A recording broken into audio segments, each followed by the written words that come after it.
In this session, we are going to learn about the design of lever. Before designing of lever, we must know its arrangement. So the structure I have shown over here, you can see the structure indicate the two parameters. One is force and second is effort. So what is lever? Lever is nothing but the force which can be produced due to effort, and that will help to transmit motion. For that purpose, we'll have to use lever. Example. So rickshaws having lever through which it can be transmit the motion power, and then rickshaw will start. We have to use a lever for transmission of the motion and power. Now for the structure is very important. For the understanding the design, we'll have to know the structure. See the diagram. Lever indicates force, effort. Force means force produced by the component or by the system due to effort. Effort can be done by manually or automatically. Correct? And the fulcrum is situated, that is the supporting side. You can see in the structure, force is F, P is the effort. We'll have to consider P is the effort, force is F. This is the fulcrum which is created the support, and L1 is the length of effort or effort arm, because towards effort side.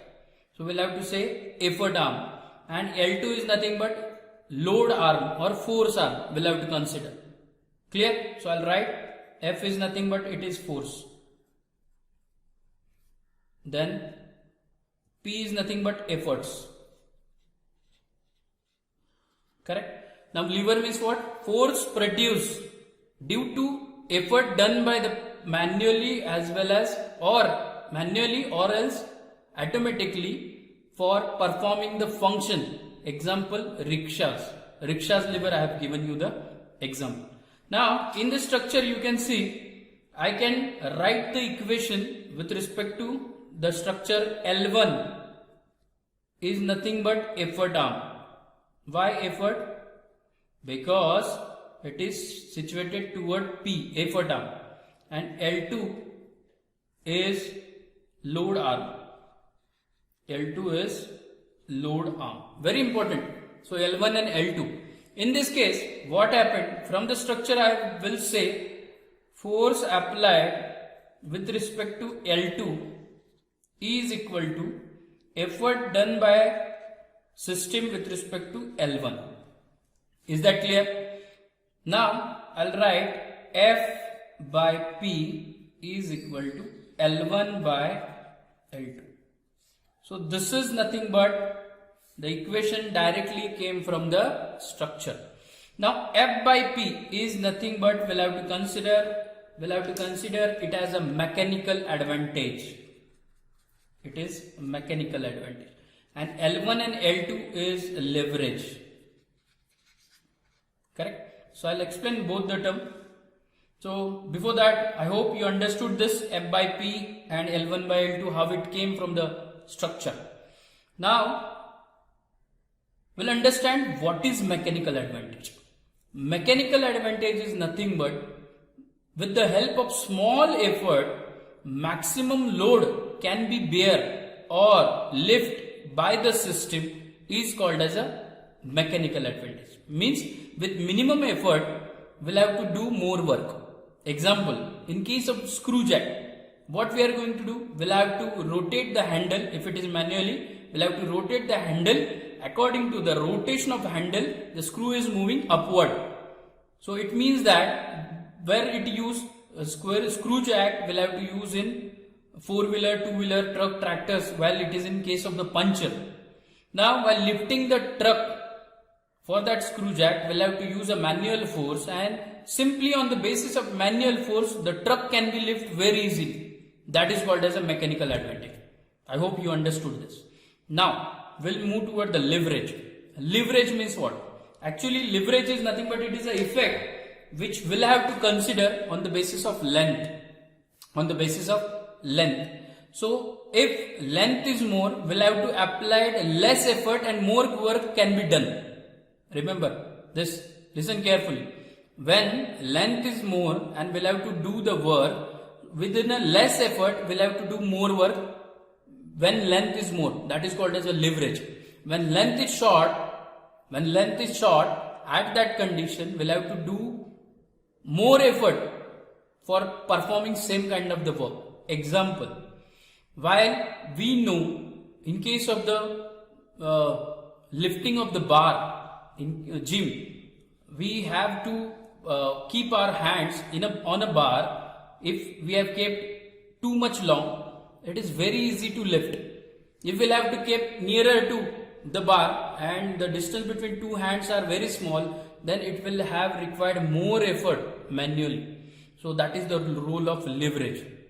Understood? So leverage is nothing but when length is more, with less effort, maximum force or maximum work can be done very easily. Clear? So these are the things. Now there are basically three types of levers. So I have drawn here. So this is type number 1. This is type number 2 and third type of lever 3. Clear? Basically there are the three types of the lever, first, second and third.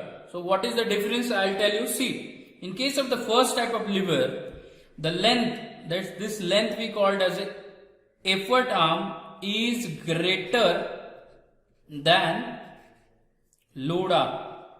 Correct? L1 is greater than L2. In second type of lever, you can see L1 is greater than L2 again. And in third arm, we'll have to see L1 is lesser than L2. Clear? Now how I can make here leverage formulation according to that mechanical advantage. So in this case, as per the leverage, I will say mechanical advantage is greater than 1. In first case, first type of lever. In second type of lever also, mechanical advantage is greater than 1, or else many times if L1 is equal to L2, that is mechanical advantage is equal to 1. Clear? In case of the third parameter, mechanical advantage is less than 1. So this system is not used or not recommended. Why? Because you can see the structure. The effort will have to perform from the center, which will require more effort, and that will not come in proper output. So generally example of this picking fork.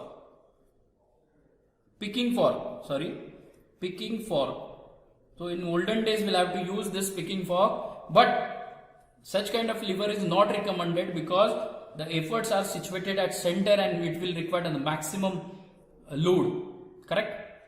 So this will be the condition of the mechanical advantage. If the mechanical advantage is less than 1, the system is not recommended or will not have to use for the design purpose. Clear? Now we'll have to learn first and second type of lever. First type of lever indicate this is F load arm, P effort arm, and this will be the fulcrum pin. We'll have to consider R. Fulcrum pin, reaction at fulcrum pin R. So through which I can write simple equation for first type of lever. See, R is equal to P plus F. P plus F. Is that clear? I hope you understood this. This is very simple. Now, in case of second, I can write the equation would be for second type of lever, fulcrum pin is situated over here, which is having reaction force R, P is effort arm and F is force arm. So I will have to write F is equal to R plus P. R plus P. Correct? This will be the second type of lever equation. And for third type of lever, it is not necessary to use, but still we are going to write the equation. I will have to write that is P is equal to R plus F. Correct? So this is the basic behind the lever. I told you the type of lever, what is the leverage effect, what is mean by the mechanical advantage, how the mechanical advantage correlate with the type of lever, and in our syllabus we are going to use first and second type of lever. So there will be the question which type of lever is suitable, what will be the structure. So you might have aware about this, whichever I told you as per the type of lever L1 and L2, the leverage length, and according to mechanical advantage. With respect to equation also, I have calculated 3 equations. So I hope you understood overall intro part of this lever. Thank you.